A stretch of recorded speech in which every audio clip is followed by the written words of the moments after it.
అసలు నిజంగా నువ్వు ఉన్నావా దేవా? నువ్వు ఉన్నావా? నువ్వు ఉంటే నా జీవితం ఎందుకు ఇలా ఉండాలి? Can you say lord, I trust you lord.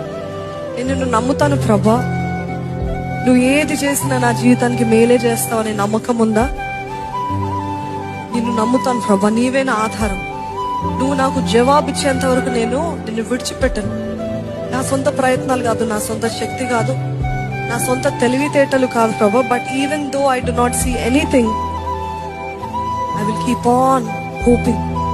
విశ్వాసము, నిరీక్షణ నేను కాపాడుకుంటాను. అందుకనే పౌలు అంటాడు, నా విశ్వాసాన్ని కాపాడుకుంటాను. విశ్వాసాన్ని కాపాడుకోవడం చాలా కష్టమైన పని అండి కదా. అన్ని బాగున్నప్పుడు నమ్మటము చాలా సులభము, కానీ ఏది జరిగినప్పుడు విశ్వాసాన్ని కాపాడుకోవడం కష్టం. నిజంగా నీ చిత్తమేనా? నిజంగా నువ్వు ఉద్దేశించిందేనా?